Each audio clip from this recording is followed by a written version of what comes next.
Yeah, so I have one essay. It's an abecedarian essay, so it's in sections and it's alphabetically arranged. Yeah, so it's called A History of Hunger. American Dream, a portrait. In the United States, a man makes a profit fixing and flipping used cars. He fills his driveway with these cars, parks them in the street, 5 cars at once, he tells his wife. Can you believe it? A poor boy from Mexico with all this.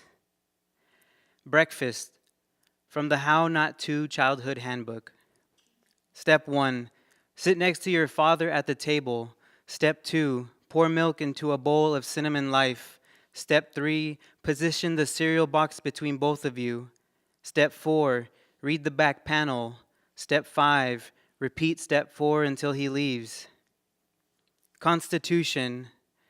My father memorizes the preamble for his naturalization interview. He records it on a cassette tape. We, the people, in order to form a more perfect union, he says. He rewinds, plays it back, studies himself. He loves John Wayne and for years speaks with a drawl. Catch the click of the cassette, time running back, the different versions of himself layered over the original. Degrees of separation. To ask my father a question, I ask my mother. Mom says he's like this because he grew up fast. Here is the only story of his childhood I know. He learned what a bicycle was when his friend rode in on one.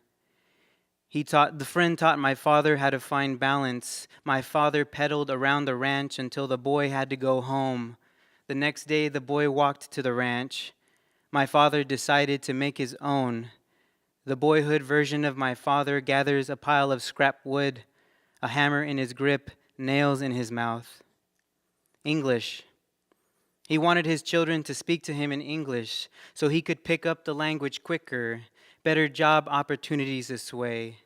No one asks where his Spanish will go or what will happen to his children's Spanish. I am thinking about sacrifice, about what we lose for acceptance. Fight.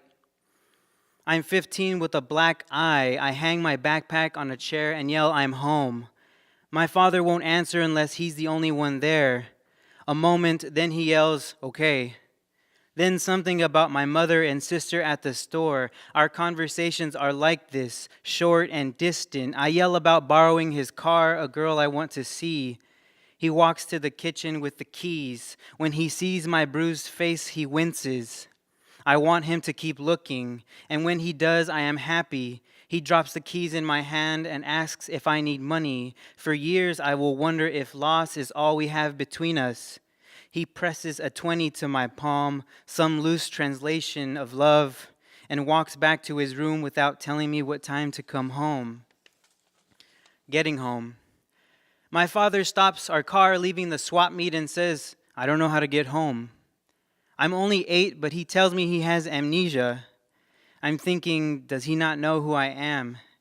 In my mind, I found the street that leads to our driveway. Mom there. I yank at my seatbelt and stretch over the dashboard. My father keeps his foot on the brake, waiting. I say, go straight. Loose gravel crunches under the tires, and for the next 15 minutes, I direct lefts and rights. Sometimes the only way a father can speak to his son is if they are strangers. Turn, I say, eyeing the road. Yes, that way. Handbook for parents. In my early 20s, I asked my friend why I should tell my father I love him. That shouldn't he say it first because he is my dad? My friend who has her own family asks when was the last time I told him? I answer, well, he hasn't either. She says the parent's handbook doesn't exist, that if I love him, what's stopping me from sharing this with him? Idioms. To think of a conversation with my father is to hear again those sayings he picked up learning English. American is more performance to him. On Sundays, heading out for the swap meet, he'd say to me, you ready, Freddie? Let's get this show on the road. Jaula de Oro. Los Tigres del Norte sing here about the American life as a Mexican immigrant and nostalgia for home.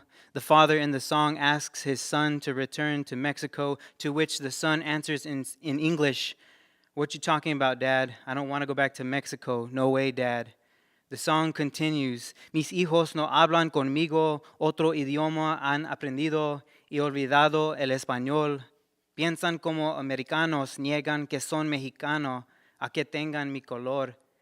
In the land of opportunity, the immigrant, as he sees it, lives in a cage of gold. Kite.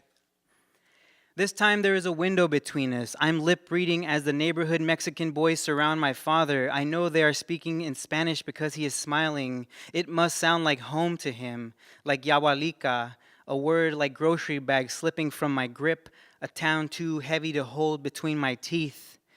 I picture a dirt road, a wooden bicycle. The boys want to fly the kite my father made for me, and I want to hate these boys, the access they have. But it's only my father I pay attention to. I know now he was afraid to lose his Spanish as if it were a key, and is it not? My breath rests warm against the glass. Lengua, Spanish for tongue, Latin roots meaning language. A Spanish idiom or un dicho I grew up hearing was la lengua no tiene hueso, or the tongue doesn't have bone. A warning not to give your speech more power than it has to back itself up. Perhaps the closest American equivalent, be careful what you wish for. Machos. Our from Mexico Mexican neighbors talk to my father from their side of the fence all the time. I go outside and say hello. They tell me en español. These men are the uncles of my best friend who lean too far forward whenever they speak in Spanish. I never speak Spanish to them, and my father doesn't yell at me for this, and I am not surprised. What I am separated from excuses me, because I American very well. So well there's pride for him to take, and I let him have it. I stick out my tongue at the neighbors instead, and they throw their hands out like they're going to take it from me. Naturalization. Before moving to Minnesota, there is a block of cement that needs breaking. I offer to help the parents of the woman I am dating. They are Mexicans from Mexico who like their Mexican, Spanish-speaking, college-bound y con respeto. The whole enchilada of Mexican-American dreams dreamt. I bring my gloves and shovel, a cap to keep the sun out. I show my worth in my work. I got a lunch bag with almonds and a frozen bottle of water. I dig and hack away through the California summer morning. Every second is a heaving swing of the sledgehammer. I stay till the job's done. When the mother speaks to me in Spanish, I answer in English. I'm a foreigner wherever I go, but can translate her smile. When the mother remembers this day, she'll recall my little lunch bag, tan chiquito, my bottle of water sweating beside me. Observation. In Minnesota, everyone looks the same for the first 2 weeks. They teach me walking taco and hot dish. They teach studs on the back pockets and how winters are always nearby and how to rock a camo hunting jacket. And in Minnesota, my brown is loud. I learned some people pay good money to keep the color of their skin like mine. I learn a deer dead in a truck bed is a rite of passage for a boy. I learn home is 26 hours southeast. In Minnesota, I've never been so Mexican, just standing here, filling up my tank at the Shell gas station. Pursuit of happiness. Be a go-getter, but don't get caught up in the moment. Keep that poker face and play it by ear. If you're last but not least, you can work your way up, little by little. It's all in a day's work. Actions speak louder than words. When opportunity knocks, reach for the stars on the other side of the tracks. Where the grass is greener, where the home of the brave, where the ramparts we watched were so gallantly streaming. Day in and day out, if you can't beat them, join them. Better to be a team player than the odd man out and under fire, out in the cold, down in the dumps, without a paddle. Questionnaire. Who is the father of this country? Describe patriotism in 3 words. Name one of the 2 longest rivers in the United States. Where do you work? Who are your friends laughing on the other side of the fence? What does we the people mean to you? What time is your son coming home? Name one state that borders Mexico. Name one problem that led to the Civil War. Resolutions. As of 2015, it costs $595 to file the application for naturalization, plus an $85 biometrics fee. I'm thinking of what it costs to be American. Maybe my father and I are not so different. Maybe we are bound to the same places that reject their creation of us. I wonder if reconciliation can be found inside a place that designed our loss. Silence. Silence is guilty of nothing but being a blank canvas, a place to measure distance. Torres. The first time a publication of mine came in the mail, my father stared at the back cover's list of contributors, our name there. Euland, Brenda. In her book, If You Want to Write, Brenda Euland explains, honor thy father and mother, the active, willing, do it now man thinks, and makes note of this daily, and thinks he does honor them, which he does not at all, and which of course his father and mother can feel, since nothing is hidden by outer behavior. The idle, creative man says, I don't seem to honor them very much. I wonder why that is.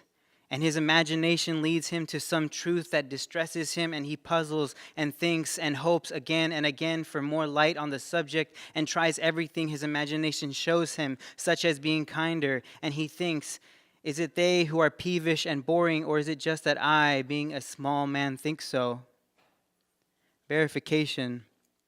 I won't tell you how many times I referenced SpanishDictionary.com to write this. Walls, types of.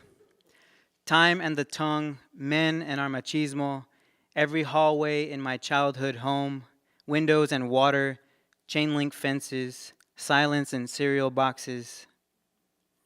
X marks the spot. Maybe we meet somewhere in the middle. No rules but the ones we make up. To accept the fact that there are greater men than my father who exist in this world is to accept him. I've learned hunger is a question often answered with sacrifice. E, Spanish for and, a bringing together, a word that connects what might otherwise be separate. Tú y yo, you and I. For example, you and I are in the front yard, the day is ending. What then will become of us? 0 hour. The soccer ball thuds against the wall. I could be 7 or 10. Water runs from the manguera. You hold still with your thumb over the end. You are on the other side of the yard watering the grass. I pass the ball to myself, move closer. You scan the street and each car that brings the evening with it. What are you thinking about? I circle you but won't say a word. I don't know what you'd hear. I stop the soccer ball under my foot, exaggerate my breathing. You take your thumb from the manguera. We let the water splash before us so that I may kneel beside you and drink. Thank you.